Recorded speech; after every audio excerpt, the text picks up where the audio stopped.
नमस्कार मंडळी, मी आपली मराठी मुलगी स्वागत करते तुमचं आपल्या यूट्यूब चॅनलवरती, ज्याचं नाव आहे मराठी क्रिएशन.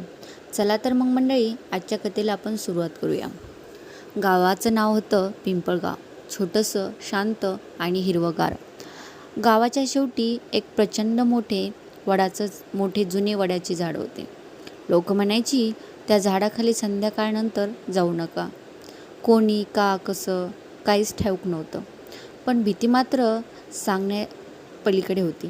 गावात गण्या नावाचा एक 12 वर्षाचा मुलगा होता. खूप धाडसी पण थोडा हट्टी.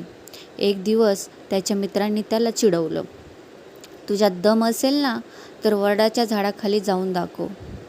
गण्याच्या मनात हट्ट पेटला. मी आजच जाईल. त्या रात्री चंद्रप्रकाशात गण्या हळूच घराबाहेर पडला.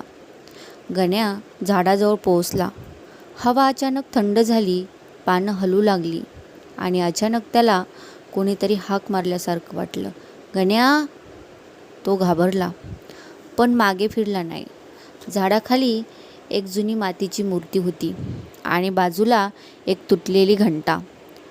गण्या जवळ गेला आणि त्याला एक म्हातारी दिसली. पांढरे केस, फाटकी साडी, पण डोळ्यात दुःख.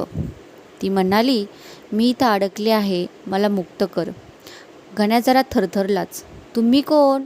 ती हळू आवाजात म्हणाली, मी या गावची रक्षक होते, पण लोकांनी मला विसरलं. ती म्हणाली, ती घंटा पुन्हा वाजव, पण मन शुद्ध ठेव. गण्या घाबरला. त्याने धैर्य गोळा केला.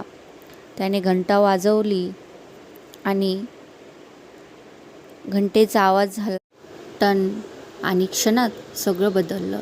झाड चमकायला लागलं, हवा शांत झाली. म्हातारी हसली आणि म्हणाली, तू खूप धाडसी आहेस.